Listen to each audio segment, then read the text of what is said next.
Hello everyone, just a heads up that in order to maintain the weekly schedule, I'm going to switch our release date from Mondays to Wednesdays as a result of my weird and busier schedule this semester. That's going to be starting next week. Instead of February 7th, which is a Monday, we will be releasing our episode on February 9th and continuing on Wednesdays moving forward.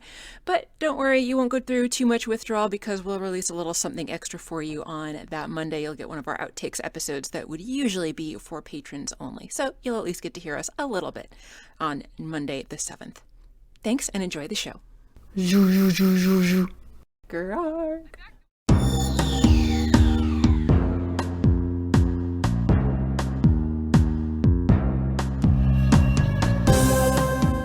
Welcome to Stargatezing, a Stargate gazing podcast. I'm your host, Kathy. And I'm your other host, Mary. And each week we discuss an episode of Stargate beginning with Stargate SG-1. Hello! Hello! Yay! Hi! It worked. Excellent! Woo! Fantastic. How are you? I'm doing okay, I guess. I don't know. How are you? I'm fine. I'm tired. It's been a busy few days. Yeah. I accidentally missed a doctor's appointment today. Oops. It was only supposed to be on the Zooms. I knew about it, but I stepped away from my desk and didn't bring my phone. So when appointment time came, I was nowhere to be there. And yeah. That's annoying. So sorry, doctor. Very Yay. annoying. What are you busy with? Classes started today, at least at one of the schools that I work at.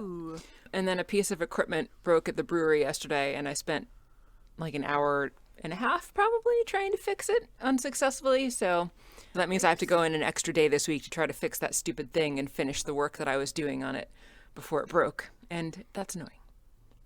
That is annoying. Mm-hmm. I don't think they hired you to repair machinery. It was sure not in my job description, but here we are. Yep. Yay. Biologist and apparently also chemist and technician.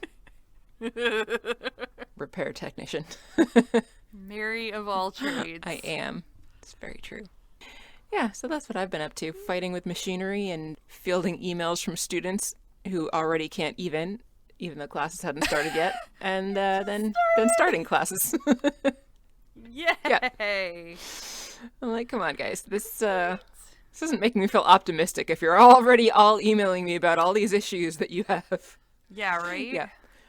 And then I think I mentioned to you about my colleague who also emailed me about his issues that he had with his schedule. He's teaching a lab section that goes with one of my lectures, and he was emailing me all upset about his schedule and how it wasn't what he thought it was going to be. And I'm like, I don't make these decisions. Oh, buddy. Yeah. So, yeah. It's been a fun week. So that little tiny house I showed you a picture of, yeah. I don't know where I sent you a link for. I'm going to go look at it. It's already under cool. contract, and I not actually in a spot to like really buy a house, but I'm going to go look at it anyway. Yeah, so that's cool. I was like, sure, why not? Awesome. When's that going to be? Yeah. Tomorrow. Nice.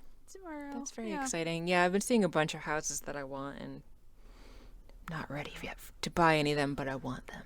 Yeah. Next year. I'm highly motivated now. Next year. That's another terrible thing about my apartment complex just got sold. Yeah. I don't know if I know mentioned that this, on the but I don't know that you mentioned it on yes. here. You mentioned landlord issues. I don't think you said what though. Yeah. Yeah, so the complex just got sold to, who knows, some faceless LLC. So I don't know what's going to happen with my rent. I am a person who does not enjoy change. Or as a woman I was talking to the other day about the situation said to me, wow, you're conservative. And I was like, that is not a word I would have ever applied to myself. But that I would not. But I can use. I can see what she's talking about since I've lived in the same place for so long, and I've worked in the same job, and I've had the same. I'm like, I understand where you're coming from, but that is not. Yeah, that's not a good word these days. Definitely not the for term me. I would choose. Yeah. But anyway, they sold it, so I don't know what's going to happen with rent money. Yeah. And also I realized the fact that I live in close proximity to a college. Multiple colleges. And multiple colleges. 3 or 4 all literally within easy access of where you are. But literally next to one. And The previous landlords of mine were very careful about who they rented to and did not make that into like a college dorm type apartment complex. And I don't know if this new landlord will do the same. Right. Hopefully, because I can confirm that you live really convenient to that school, since I often stayed with you and then walked to school or work, depending on what I was doing on campus that day, learning or working, or both at the same time. Yeah. Super convenient. So I don't want to live around a bunch of college kids. Sorry. Yeah. I don't blame you. I wouldn't want to past either. That. No offense, college kids that might be listening. My students are great, but I don't want them as my neighbors. Yeah. I'm a middle-aged lady. I don't want to hang out with people in their early 20s. Sorry. No offense, everyone. Yeah. I do also like the people that I work with who are younger as well. Yeah. But, yeah. Although, to be fair, we are somewhat probably louder neighbors than any college students that might be living in this building, because we try our best. I feel like lots of people have dogs, and that's the loudest component of all places, I feel like. This is true. We also have 2 loud friends that come over every Friday, and then when those loud friends are here, we also get louder. They are horrible. But it is only so 4 loud. total people, so it could be worse. Yeah. Also, the soundproofing in here is actually mostly decent, with the exception of my treadmill, apparently. But I haven't had any more issues with that still. Yeah. My walls are paper thin, Yeah. and I can hear everything, and that sucks. everyone can hear me. People might be listening to the podcast through the wall right Hi, now, people. for all I know. Hello, neighbors. Not that they'll hear me since you're wearing headphones, but Yeah. tell them I said The hi. walls are that thin, even with the headphones. Tell them I They said hi. might hear. Yeah. Okay. Mary says hi. Thanks. Yeah. I bet they all say hi back. Anyway. Our tangents are getting even more tangenty at the beginning of these episodes. Anyway, what are we talking about today? Today we are talking about Stargate SG-1 Season 3, Episode 12, Jolinar's Memories. Yeah. The episode opens in the gate room on Earth this time for a change. I don't think we've started an episode on Earth in a while. Yeah. We have a close-up of the gate, which is spinning and chevrons are locking in place. And then the gate opens. Sam and Jack are up in the control room talking to a random technician. I don't know that we've seen him before. I feel like we might have. He looked familiar, but know his. he doesn't have a name, so I can't really tell. Yeah. I think I have face blindness. I'm really awful at recognizing people. And the masks now are just making it that much worse. I felt really bad. I don't know if I've mentioned this on the podcast before, but I was like teaching a class one day and one of my students from one of my other classes came in and she's like, "Can I talk to you for a second?" I was like, "Sure, who are you?" And then I felt really bad because in that context of like my classroom, I could tell who she was, but I totally didn't recognize her when I saw her unexpectedly in a different classroom. People out of context are hard to place. Yeah, especially when we're all wearing masks now. True. There was actually the opposite of that. During like the 1 month where we didn't have to wear a mask on campus, I ran into 2 students from my summer class where we were wearing a mask the whole time, and the 3 of us kind of stood there for a minute looking at each other like, Are you? Oh, summer class, hi! Yeah. But it took us all a second to register who each other was. Yeah. Oh, what a good month that Right? was. I know. Anyway, back in the gate room. There is no COVID yet in the gate room because this is the 90s. And Jack and Carter are there talking to the technician who, as we said, does not have a name. Apparently it is the Tok'ra, and Sam is hoping it's her dad. So they're all happy and they go cheerfully down to the gate room to talk to the visitors. The iris opens as Jack commanded, and Martooth and 2 other Tok'ra come down the ramp. Who? Martooth. Who? Martooth. I'm sorry. I even meant to say Martooth too, and I still, looking right at my notes that say Martooth, managed to say Martooth. I'm sorry. I mean, it's to be fair, he didn't have much occasion to flash them this time. That's true, but I actually did notice that even when he's delivering bad news, his teeth are still brilliantly and beautifully distracting. When that comes up in a minute. Also, I wanted to mention that Martooth was the only one wearing pants in my Tok'ra pants watch. The other two did not have pants, although one of them had really tall boots. So it was not immediately obvious that he wasn't wearing pants. The other one had knee-high boots, but the other guy had like mid-thigh boots. Oh my god. Anyway, that's my pants watch. Moving on.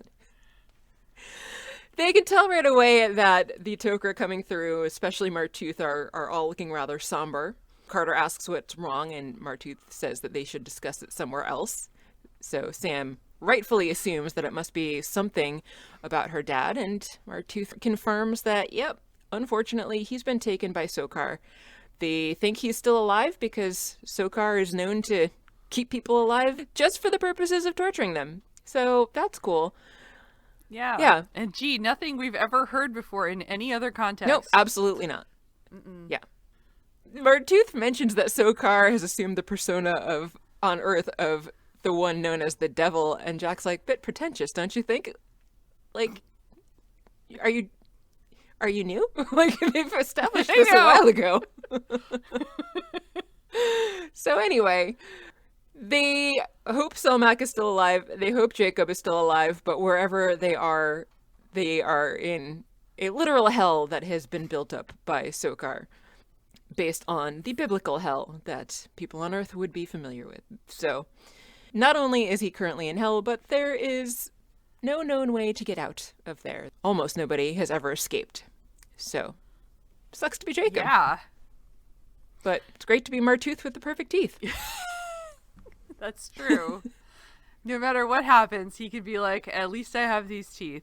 Look at this smile. How do you not feel better now? And this weirdly modulated, soothing voice. Right, as well. yes. That too. He does have a very soothing voice.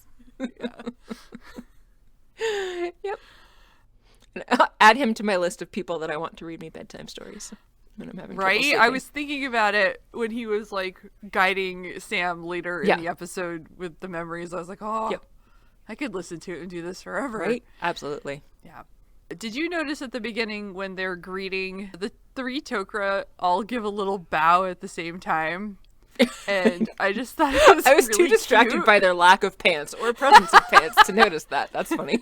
Yeah, I was like, have they always done little bows? I don't know. remember that. I don't know. I'm never watching for that. I'm But for distracted sure, elsewhere. I haven't seen like them do it en masse all together. Yeah, that's weird. In unison.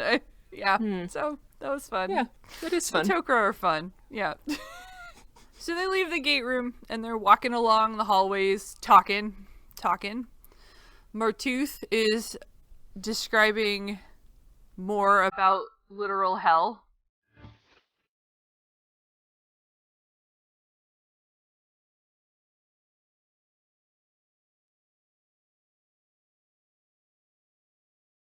Which is called Natu. It is a moon that orbits Sokar's home planet. It's also a Pokemon. Is it? It is. Nice. It's like an owl kind of thing. Bird kind of thing. Ooh. I haven't played that game in a while. We could look it up. Good. I don't care that much. Okay. I can just open if I had my phone, I would actually check my inventory because I know I have one, but Does its fire burn strong though? it's not a fire Pokemon, Kathy. Come on. Okay. What do I know? Clearly nothing. I've never actually played a Pokemon game. Pokemon Go is the only one I've played. I used to watch the cartoon sometimes when I was I used to watch the cartoon with college? you. Yeah, in college. I think high school, but then also college. Oh, maybe high school. Yeah. I watched Blue's Clues in college too, so it's fine. Pikachu's so cute. And then I was watching Star Trek when I was like a kid, so Yeah. I've got things a little backwards. And by a kid, I mean I was like 5 watching GOS. Yeah. So. Yeah. Martooth's talking about hell, and Sam asks if he's sure her dad's still alive, at which point Martooth stops and holds her hand, and he says he's sorry that this must be difficult for her, and Selmak / Jacob has been probably brutally tortured, and again, probably not dead. I'm not dead! Because Sokar loves torture and hates not being able to torture people because they died. He sounds great. Yeah. Definitely somebody you want to be friends with. We should invite him. Certainly not enemies. We should invite him to our weekly gathering. We could. I bet he likes a good IPA now and then. Oh, man. He would drink 120 minutes on 120. Oh, yeah. 120 Yeah. minutes Yeah. on 120. So Jeff and I have the unhealthiest holiday celebration in the world, which is to drink 9 Magic Cat number 9s on 9/9, which we've done every year for almost 9 years now, I think. Maybe that'll be when we can finally give it up. It's terrible. It's not a good beer, and it's just an awful day, but we do it anyway. And so today he suggests that we do 120 Dogfish Head 120-minute beers, and that would for sure kill all of us. Yeah. We'd be dead way before even getting there. And I was even thinking, oh, maybe we could do 120 ounces, but even that's still like 10 beers. Yeah, that's still a lot. 20-minute is 12 ounces. Not a... It is not a beer to be trifled with. How about I will do 120-ounce 120? There which you is go. still a lot of beer because it's like, what, 12%? Yeah, it's a high one. Yeah. Or you could do 120 milliliters. True. Wait, 120 milliliters? Oh, yeah, that would be like nothing. Okay, I'm fine with that. So Sokar is torturing Jacob. Jack interprets this as them going on a rescue mission. Martooth, though, says, to their knowledge, no one has ever escaped from Natu except for Jolinar. Wow. That's a convenient coincidence. Yeah. Sam says, oh. Yep. Yeah. In the briefing room, pretty much everybody has gathered. All of the Tok'ra and all of SG-1, as well as Hammond, are gathered around, talking about what their plan of action should be. Daniel says that it makes sense that a Goa'uld impersonating the devil would naturally create a place like Netu to be a literal hell in real existence. He talks about how there was a very similar concept in the Egyptian Book of Amtat. He says that there was a kind of how-to guide on making such a place.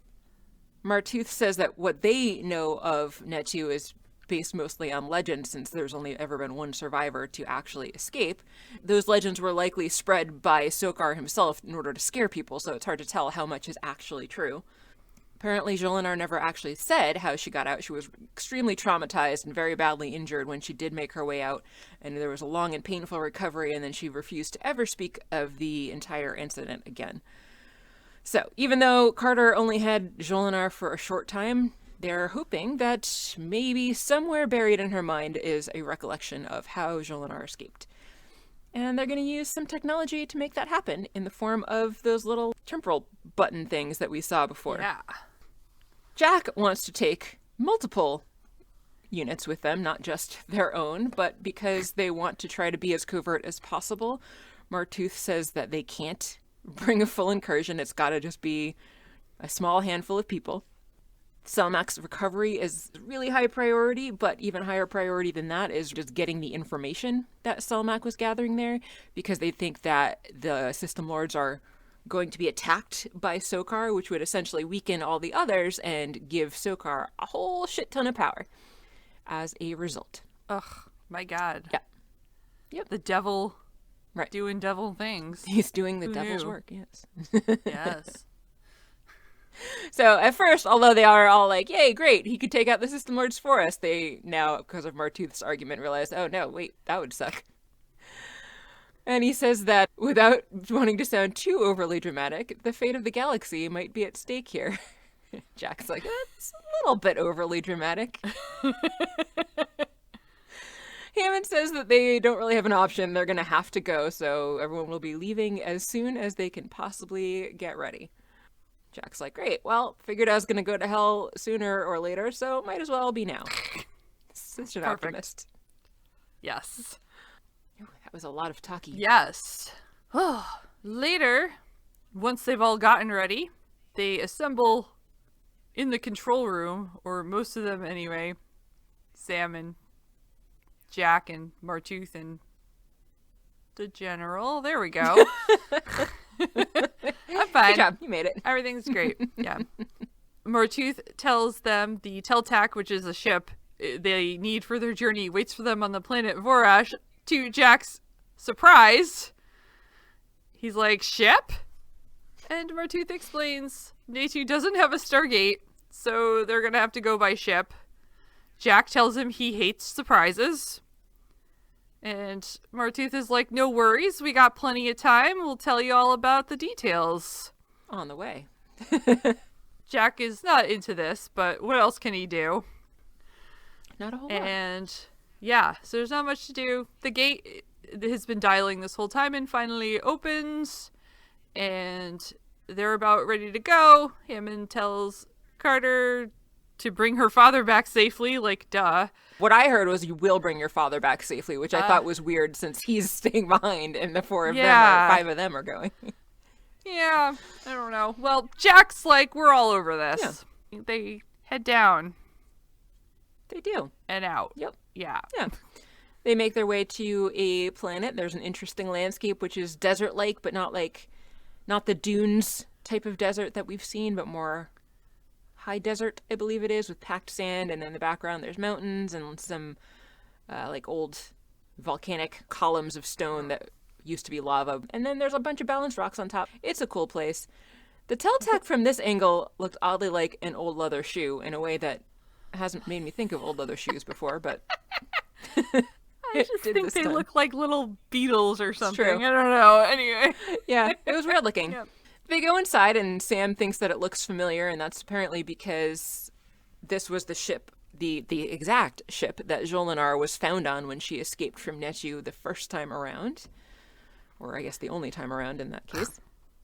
I just think all Teltacs look alike. Yeah. Well, apparently so, because when they go up to the bridge, they realize it looks pretty familiar up there. Daniel opens a central control mechanism and then closes it quickly while Jack shakes a finger at him because this thing looks just like the self-destruct mechanism that Erisbach had that they accidentally turned on. So they did not turn it on this time.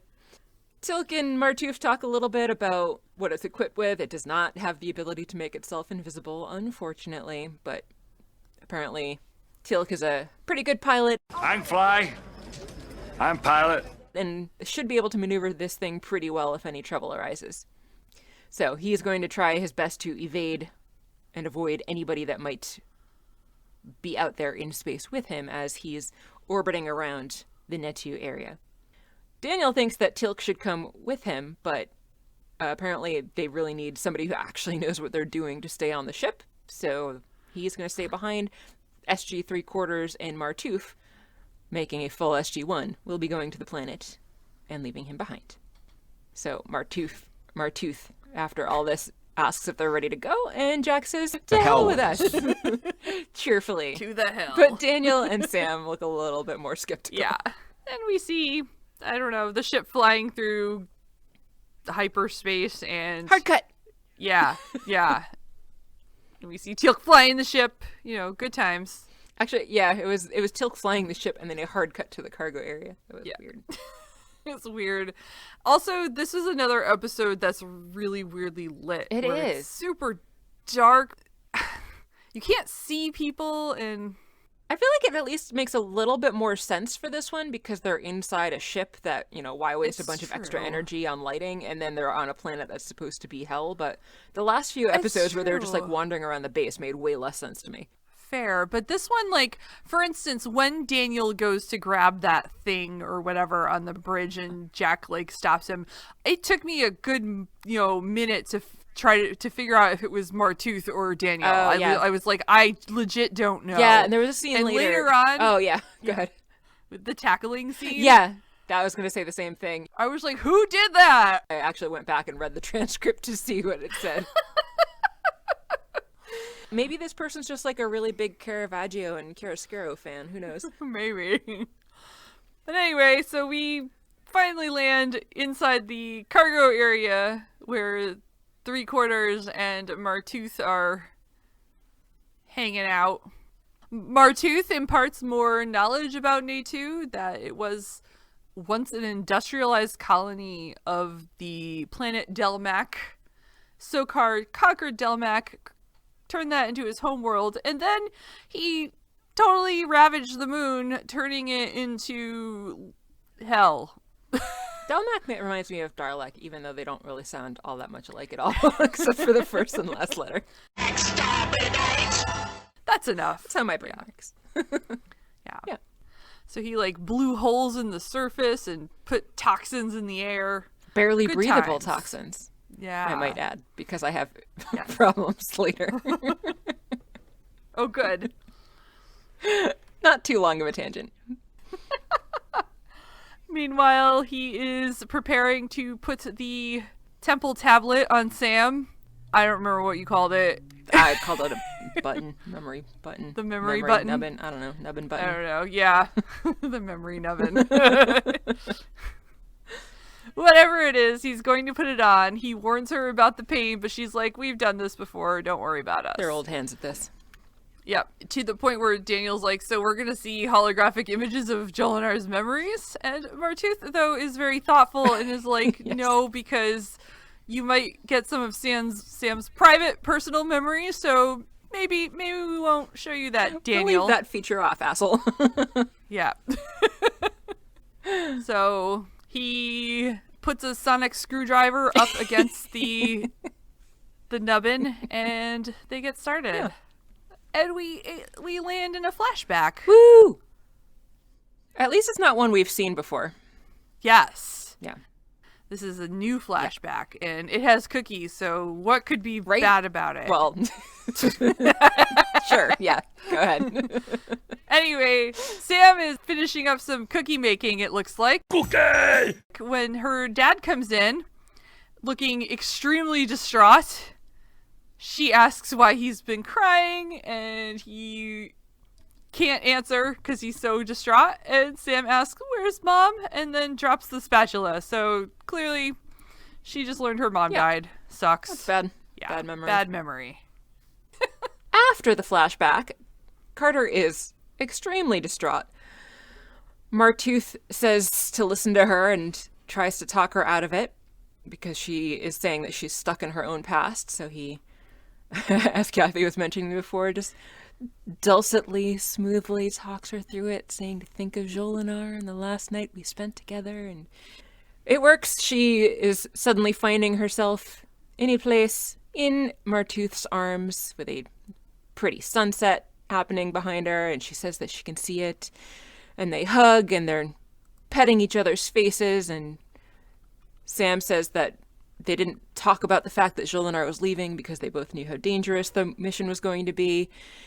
In the flashback, Jolinar and Martooth kiss, and when we come back from the flashback, she's got her head tilted to the side like she's actually kissing Martooth, even though he's a good couple feet away. Jack and Daniel are looking super awkward at this point, as she says, "You stayed up all night together." And then we're back outside looking at the ship moving through hyperspace. And then we're back in the cargo area. Back in the cargo area, back and forth, back and forth. Just in case you forgot, they're traveling. Yeah. They're just gonna put that out there for Right. you. Sam is laying on her stomach, not asleep, and she gets up to go poke Martooth to try the memory stick again. That's not a stick, the memory button again. Martooth wants to make sure she's okay with sharing anything she learns, so he tells her that he does not want her to hold anything back for any reason because he doesn't need protection. Then he starts it up again. And then we get a flashback of Jolinar on her knees and a Jaffa behind her, I think. Mm-hmm. And they're torturing the shit out of her with one of those sparkle sticks. Yeah. I don't know. Yeah, and she is screaming in pain. Whew. As is Carter when we return to her in present day, and she's yelling to shut it off, shut it off. Jack screams, "Do it!" So Martooth takes the device off and says that the next time that they turn it on and try it again, he'll set it at a lower setting. Why not do that in the first place when they knew that Jolinar was tortured? I don't know! Why did he do that? Yeah, I don't know. So so he turns it down, they give it another try. Sam says that they were on a ship like this one, and they put her in a descent pod, and then there was fire all around her, and it was very hard to breathe. We You get a flashback down on the surface of Netu, and Jolinar is walking around. She walks her way into the room of a very lecherous-looking man with glowing eyes. Creep. And then she loses her train of thought. It is quite creepy. Yeah. She loses her thought. Martooth is kind of like, I don't know, stating the obvious, and maybe that's his way of losing patience. I'm not sure. He seemed to be getting a little but he still impatient. says it in his, like, we will arrive soon, in his Martooth voice. And she says, no, maybe I can't do this. He says, you have to. And then Jack calls him over for a sidebar. I like calls that Jack calls him Marty. I know. Like, all right. Just gave him a nickname without even asking, huh? And then it just continues for the rest of the episode. Yeah. So he takes Martooth off to the side and tells him he is pushing a little hard, and Martooth restates they don't have a lot of time. And Jack says she knows the stakes. Martooth then says if she doesn't remember how Jolinar escaped, he's not going to allow anyone to go with him to the surface. Because anyone who goes down there will likely not return. Martooth is going to go anyway because he's going to find Selmac and send any information Selmac has gathered to them so then they can leave and go share it with the Tok'ra. And Jack's like, what are we going to do? Leave you and Jacob down there to rot? And Martooth's like, well, we can't get out. So yeah, No way to get out. Yeah. But Jack sets him straight. He's like, Carter's not going to let you go without her, and I won't let it happen. And also, Jolinar escaped. So, since someone's done it before, it can be done again. The end. Not the end of the episode, but not the actual end. The end of this The end of the conversation. argument. Yeah. Yeah. Yeah. Jack wins. Issue You settled. lose, Jack Martooth. always wins. Yeah. Yeah. Yeah. Elsewhere, off in the cargo area, Sam is talking to Daniel. Seems to be trying to comfort her a little bit. He asks if she's going to be okay, and she says, yeah, everything is just kind of confusing because she's getting fragments of thoughts and feelings about things that happened, and she has vague recollections of what she says is a man that was less than attractive. She knows his name, but she can't remember his name, but she knows whatever she had to do with him was awful, and she gets a sick feeling whenever she remembers him. So Daniel correctly guesses that something happened between that guy and Jolinar, and Sam nods.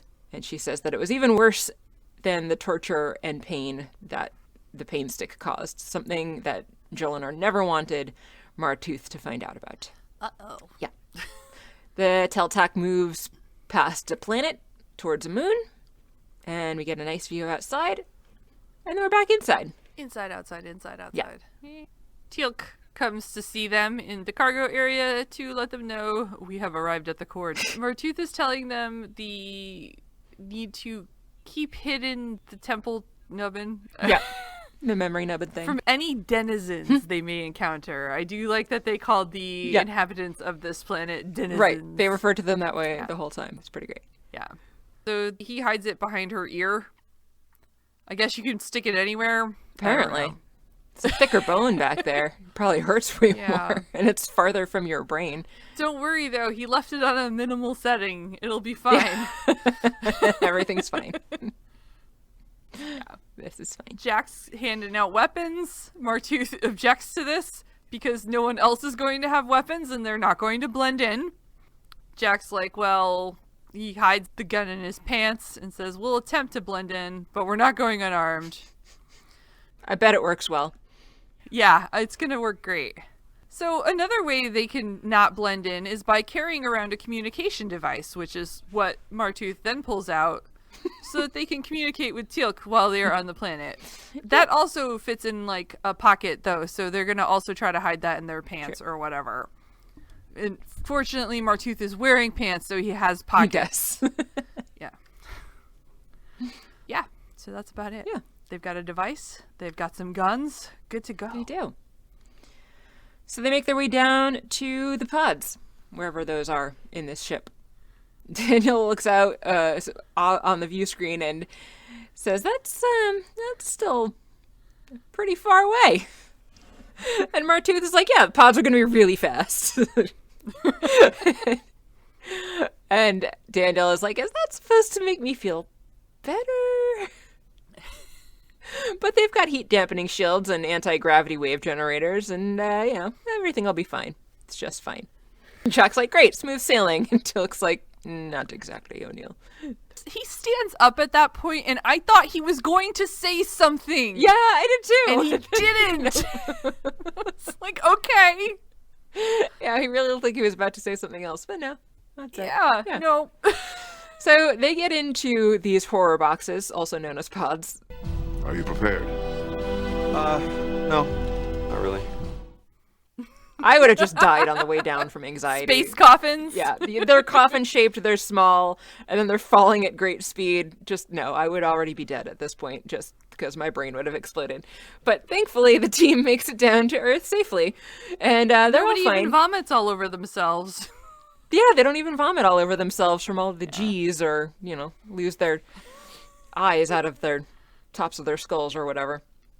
Their brains don't explode from all the blood. They're fine. Everything's fine. Yay. Yeah. They contact Teal'c and let him know that they're all okay, and apparently their communicator thingy is working fine. And so they leave their pods and start making their way towards each other and around the planet. Ooh. Somehow Sam knows the way, which kind of makes sense. Must be an embedded memory. So they follow her. Seems like a good plan. Yeah. They do follow her down to some tunnel underground. So they're underground. Yeah. Daniel says his lungs are burning. See, well, it wasn't like a big issue that I had, but just before when they were talking about pumping barely breathable gases into the atmosphere, and then here Daniel's like, my lungs are burning. Are you surprised? You're breathing barely breathable toxic gases. But at least it's a dry heat, Yes, says Jack. Yeah, surprise. Yeah. Teal'c reaches out to make sure they are still able to communicate. It's all good. So they follow Sam further down into the tunnels. Isn't it a bad idea for Teal'c to call them if their purpose is to be blending in? I would think so. You would think that it should be a surface to Teal'c only Yeah. kind of deal. Yeah. So they're headed to the old colony remains. It's one of the only habitable places left on the planet. Fun. Yeah. As they continue down through the tunnels, Daniel asks, is it just me, or is it actually getting hotter in here? And again, I was wondering, how is he surprised by this? There's volcanoes everywhere, and they're walking deeper and deeper underground. Yeah, this is where I was thinking, they should really get him to enlist in the military, but then also at the same time change his last name to Obvious and then give him an immediate promotion so that he can be Captain Obvious from here on out. But that is not what happened.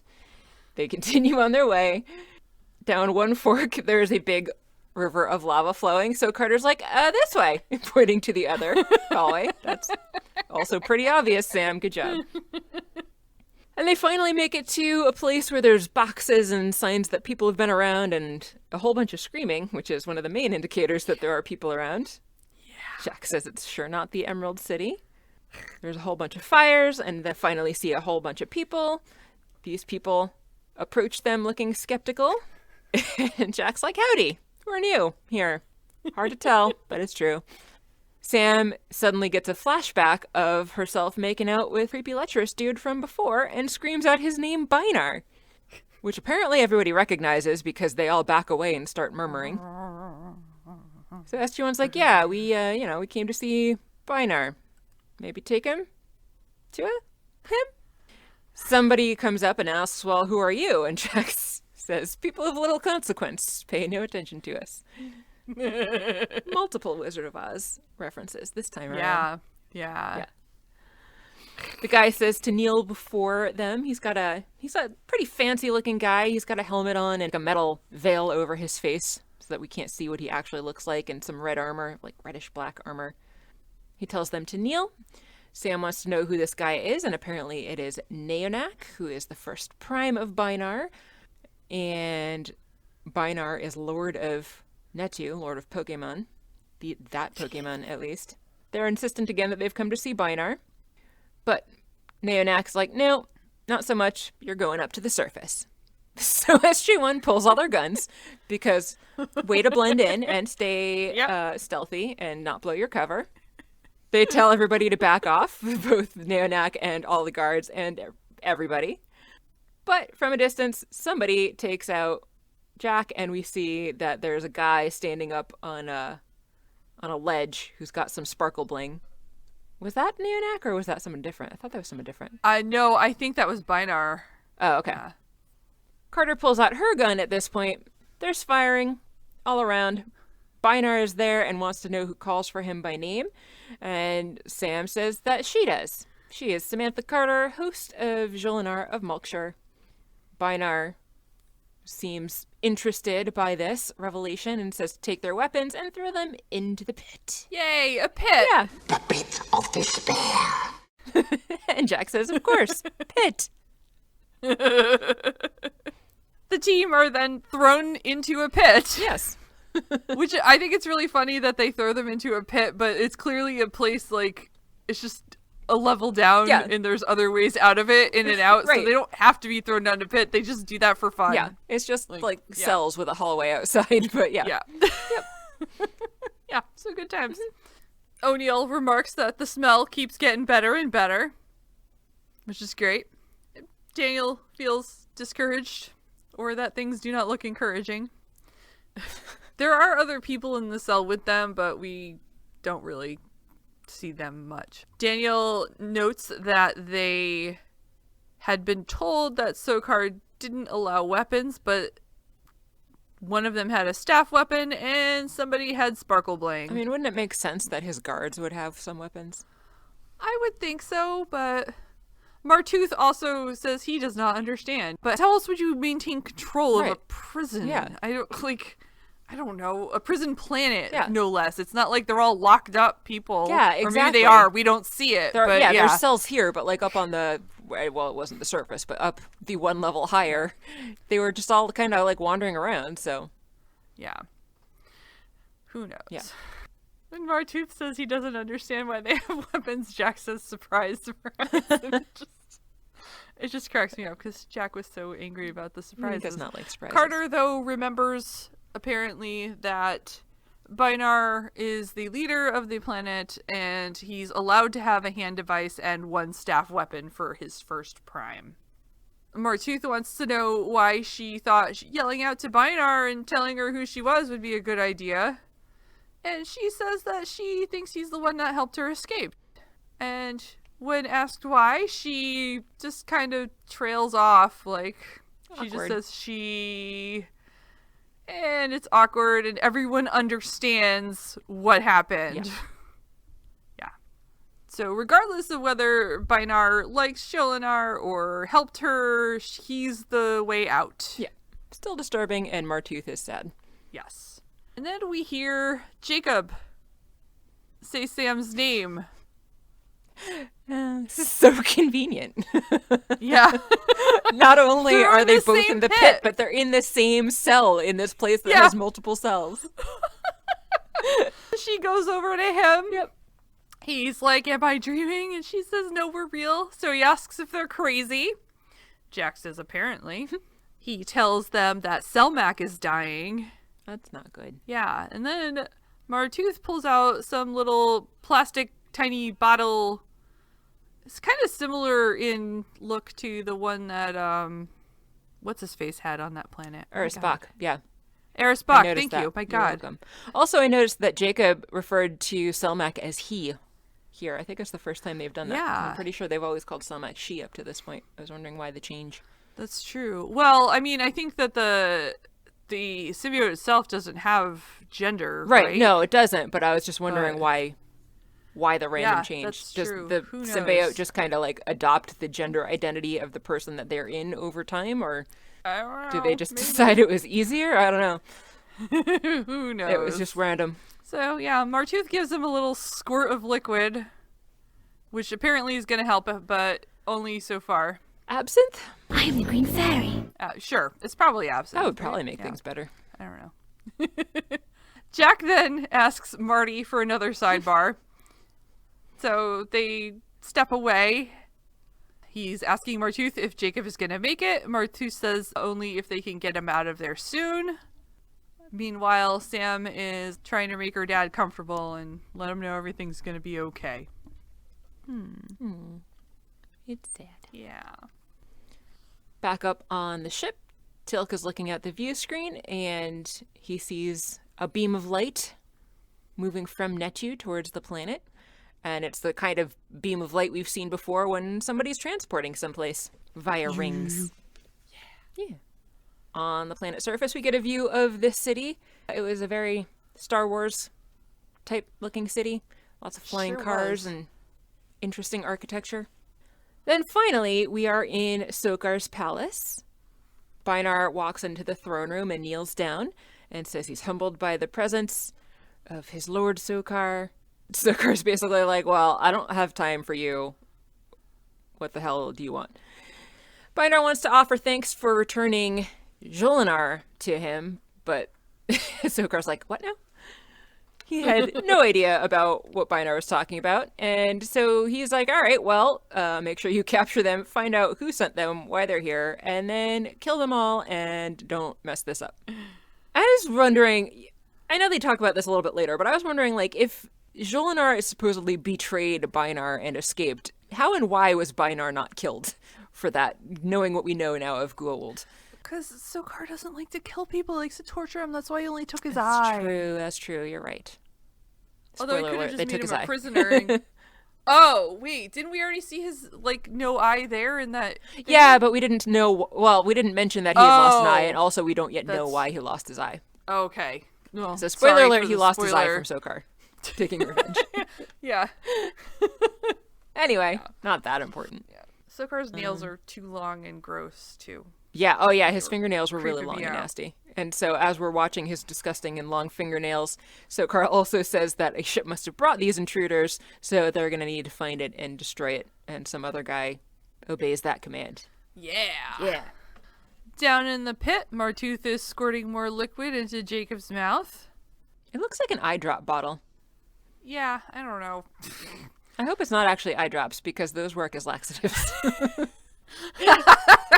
The guy that plays Jacob, I'm forgetting his name at the moment, would have a really bad day after this filming, if that were the case. But also, eye drops aren't usually green, so let's hope it's not eye drops. Yeah. Martooth lets him know they are able to relay communications to the Tok'ra. So Jacob tells them that Sokar's fleet is bad news, 10 times larger than they thought. Oop. And he's poised to attack 6 key system lords and will win. That's sucks. not good. No. Yeah. Also, this is going to happen pretty soon. 2 weeks from the day he was captured is the plan. And that was already 4 days ago. Yep. Sure was. Yeah. So they need to, Martooth says, relay this immediately. Yeah. So Jack tries to radio Teal'c. So all of these scenes that are being filmed on Netu have, like, there's lots of screaming and background noises happening. And Jeff was with me. He hadn't left for work yet when I was watching this. And he's like, that sounds like those Halloween background noise tapes that they used to sell at, like, the Halloween stores. And then after that, I couldn't unhear it. So that was all I was thinking about for the entire rest of the episode. But he was right. Yeah, that's a good point. Yeah, Yep. the screams were definitely noticeable, Yeah. but had not made that connection. Yeah. Yep.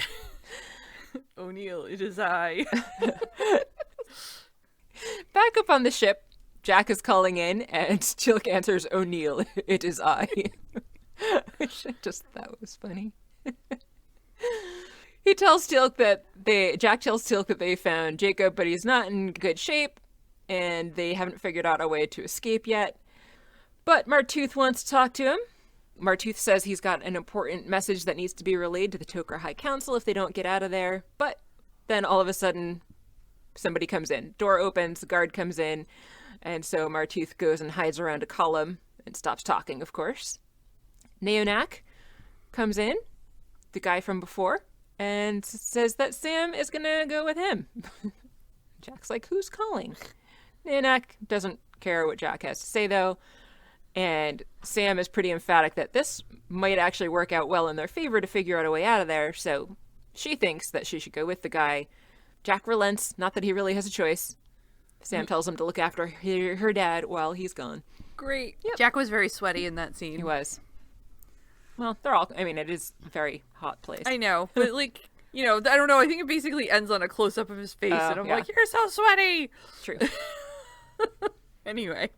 True. So they take Sam up to see Bynarr, and he's in his, I don't know, where is he? In his, I don't know, special Bynarr lair? I don't know. Sure. It seems like his personal quarters or something. Yeah. That's where I like to threaten people. Yeah.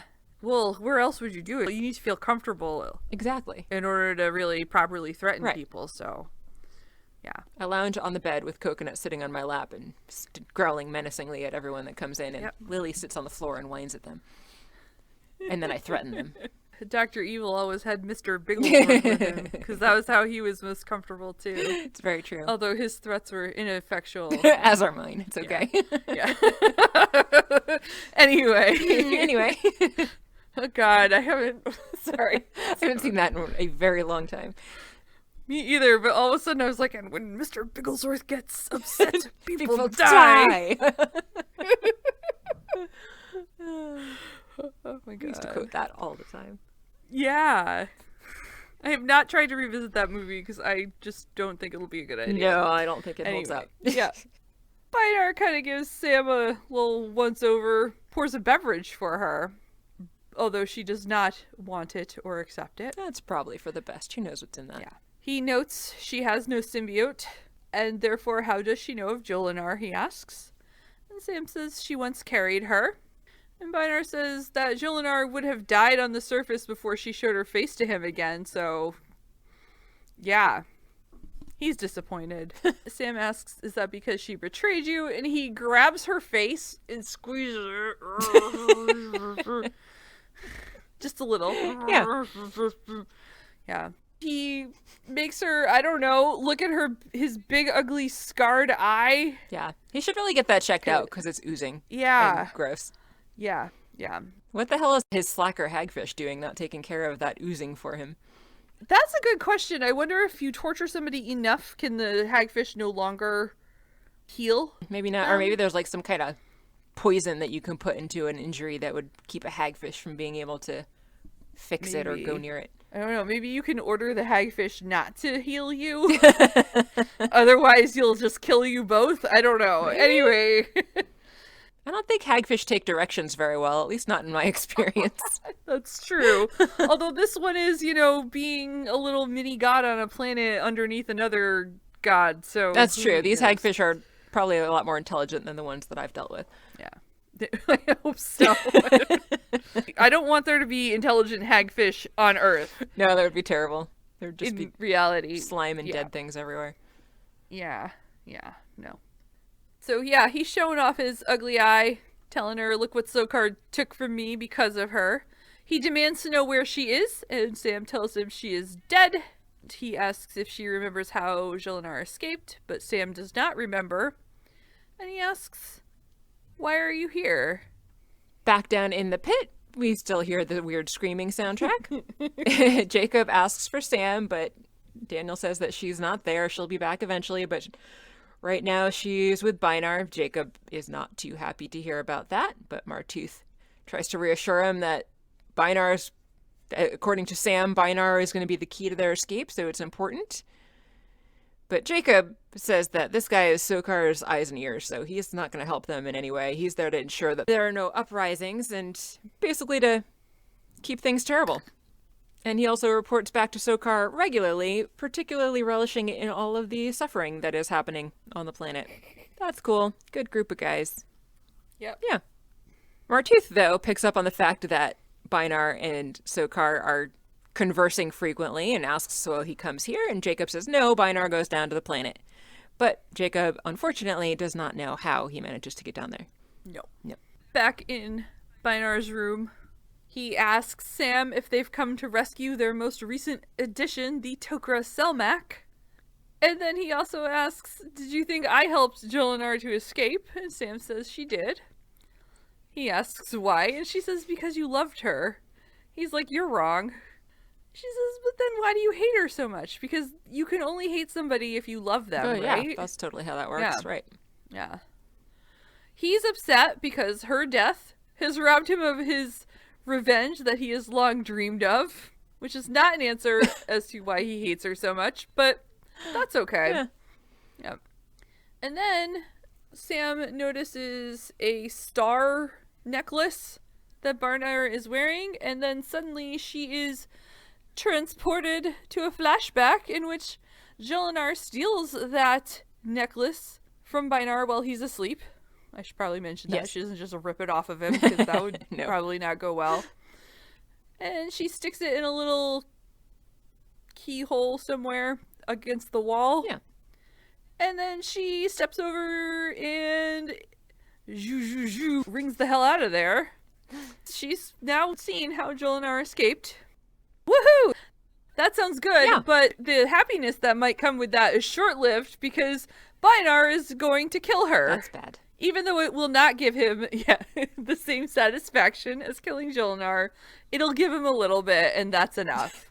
So he puts up the sparkle bling, but suddenly he gets shot from behind That's good. by Neonac. Yeah. That's a surprise. He's Sure dead. is. Yep. Yeah. Back down in the pit. Sam has returned to everybody. She says that she's doing okay and figured out that there are transportation rings up in Barnard's quarters that Martooth figures must lead to Sokar's palace. So that's going to somehow be their way out, because once Jolinar made it there, she stole a cargo ship, and that's how she escaped. Then, off screen, we hear a voice calling that the Lord of Netu is dead, and everybody wants to know what just happened. And Sam says, yeah, Nanak just killed Barnard, so that was weird. And just like everybody watching, she has no idea why. SG1 has no idea why. We have no idea why. But came in there, killed Netu, and then threw her back in the pit. Jacob says that the denizens will riot. And so everyone else is like, great, we can take advantage of this chaos and make our escape. Woo! Yeah. Daniel's like, to do what? Go to Sokar's palace? Jack's like, well, it's at least a way out. Yeah, Daniel's always an optimist as well. Oh, yeah. Yeah. Oh, yeah. Sam does point out that she was only one person and had a hand device, so that would make it a little bit easier for her sneaking around Sokar's palace than it would for them. Jacob says that they should just leave her behind because he's just going to hold them back. It's 5 people, 4 able-bodied people and an injured person who can't walk. Jack's like, well, you're kind of missing the whole point of this rescue mission. So they start talking about the rings themselves and whether or not it would be possible to direct the rings that are in Barnard's quarters to someplace else. And Martooth says they're kind of like how Stargates work. They might not necessarily even be able to reprogram it easily themselves, but if some other ring system got in the way and intercepted, then they could go to where that different ring system intercepted. So they're like, great. That means if we have Teal'c get in the way, then we will end up bringing onto the ship that he's flying instead of in Sokar's palace. So that's going to be the plan. They're going to figure out how to tell Teal'c the right coordinates. They're going to get those rings activated, and they will be off the planet and safe. Sweet. Yeah. Unfortunately, though, we might have a little kink in the plan. Just a bit. Because out in space, Sokar's folks have found Teal'c and are firing on him. Yep. Daniel radios Teal'c, and Teal'c says he reads him, but it's hard to hear. While he's still trying to, get a clear connection there to Teal'c, the guard comes in and is like, what are you doing? And I really enjoyed this. Daniel's like, I'm just communicating with my friends through this little communication device. I really appreciated the very matter-of-fact delivery of that. It was really good. So the guard starts to advance on them, and then suddenly somebody, maybe Jack, maybe Martooth, can't really tell, tackles the guy and knocks him down. He literally flew in out of nowhere. It was really funny. Yeah. Don't know who it was. I really couldn't tell. This transcript says Martooth, but I'm not convinced. You really couldn't tell. Can't tell. Either way, another guard comes in. They're fighting. Carter kicks him. Jack knocks him in the head. Another guy comes in. It's all a big fight. It's good times. Yeah. Yeah. While that's happening, Daniel gets Jacob up, and they all manage to get the hell out of there. They do. And Daniel tries reaching Teal'c again. Yep. Teal'c says that he copies, but he's still very busy trying to evade some death gliders that are chasing him, forcing him to move away from the moon. Then we're back down in the tunnels. Sam is trying to direct them to Bynar's quarters. Daniel's explaining the plan to Teal'c, who promises that he will be in position. We see some random guy down below the staircase that they're climbing up. O'Neill notices that the random guy sees them, and then the random guy wanders off. Jack is not very pleased. No. They make it to Bynar's quarters, and although Bynar's body is still there, unfortunately the necklace he was wearing, or the key on the necklace anyway, is gone. But thankfully, Martooth knows how to hotwire a ring system, so he gets to work on that. Out in the hall, we see some guards walking towards Bynar's quarters. And then we're back in Bynar's quarters. Martooth is still working to hotwire the device. Jack's like, can you do this? And Martooth says, it will take time. And Jack's like, take all the time you need. Meanwhile, outside, many muscly men have gathered to batter ram the door open. Sweaty, shirtless, muscly men. Yeah. Dirty, sweaty, shirtless, muscly Yes. men. Yes. Yeah. So hot. Not really. No. I mean, like, literally hot because they're sweaty. Yeah. But, It's true. kind of gross. Yep. Martooth keeps working while they batter ram the door. That's how you say that. Daniel tells Teal'c they're almost ready. Teal'c's not responding because he's still, up there evading death gliders. Yeah. He hasn't even told SG-3 and Martooth what's actually happening to him, so No. is he, just trying to keep them from worrying, or I was wondering why he Maybe, I didn't don't know. mention his Maybe struggles. he I'm just guessing it's... knows he's got it under control. Yeah, probably. It could be that. Yeah. Fair. Saving face, Yeah. I don't know. Back in Bynar's quarters, they're still working. They're still beating the door. Martooth thinks he's about ready. He tells them to get ready. Daniel tries radioing Teal'c again, but he's not responding.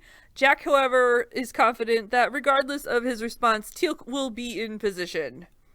Then Neonak shows up to watch the sweaty men bang away. Then Neonak has the hand device now and starts to sparkle bling because many sweaty men cannot burst through a door. Apparently And apparently not. Just as Martooth gets this all ready and they're getting ready to go, Neonak bursts in along with his complement of Whoops. large men. Uh-oh. Large, sweaty, shirtless men. And Dirty. yeah. So yeah. So they've captured him. A guy tells him to kneel before Neonak because Neonak loves people kneeling. And then Neonak has a surprise for only the people in that room and not the audience if they've been listening to this podcast. And he says, "You shall call me Neonak no longer. From this day forth, I will reclaim my real name." And it sounds like him, and to no one's surprise, again, except SG1, and probably the prisoners, he takes off his face covering, and fuck man, it's Apophis, who's not dead. I know. Who He's could have also, seen that coming? Yeah.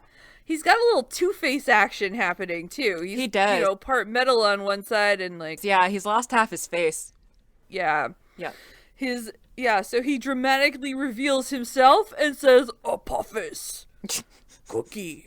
Cookie. And that is the end of an episode that is a two-parter. It is. Yep.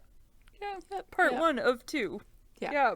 I actually couldn't completely remember if Apophis came back, but I was like fairly certain that he did. I knew he did, but I couldn't remember. I didn't remember, even though it's fairly obvious now that the shrouded man was probably going to be Apophis. Right.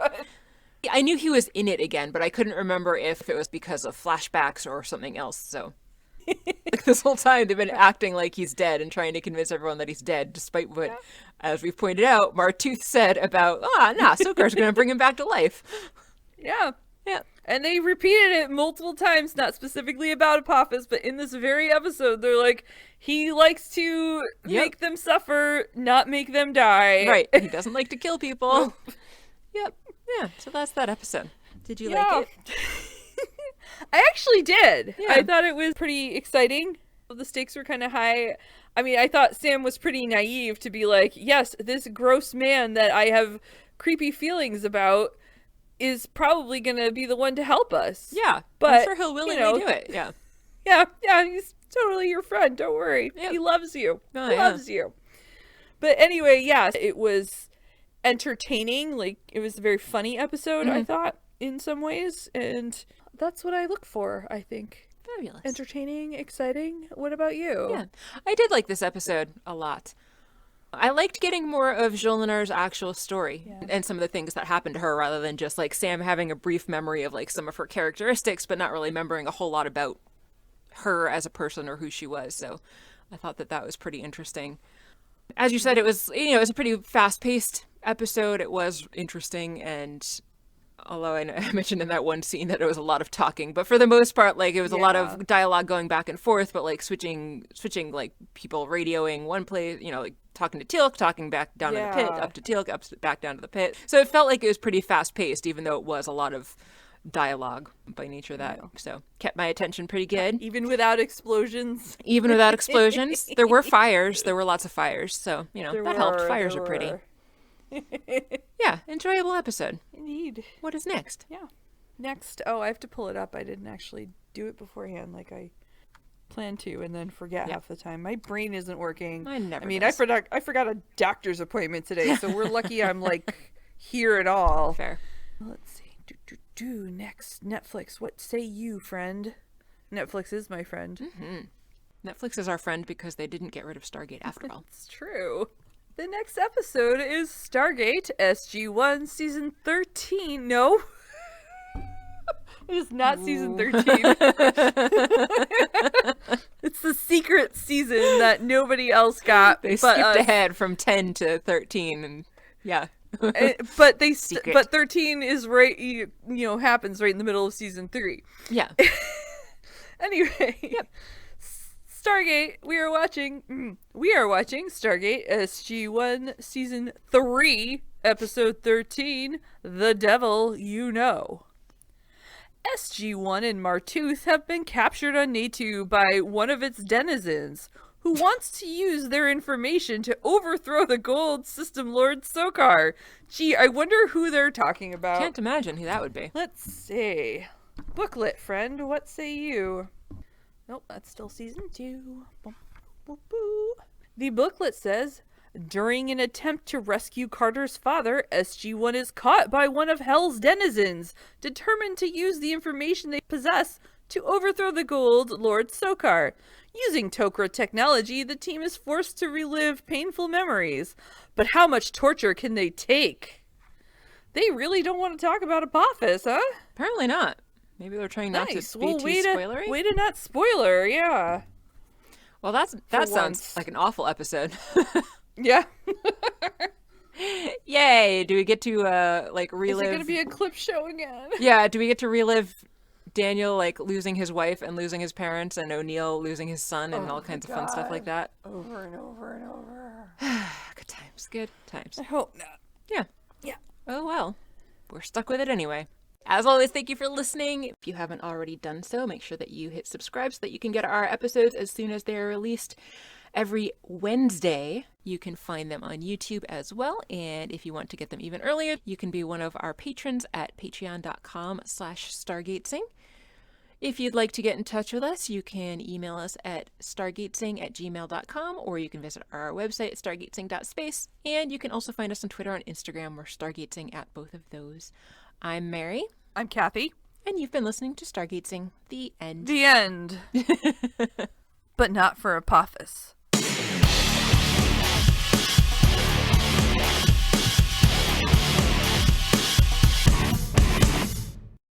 Are you there? Oh, yeah. Oh, I thought I lost you should for I a second. keep going? My computer's been no. weird, so I looked over and I was like, I couldn't hear anything. I was like, wait, I hope she didn't get dropped.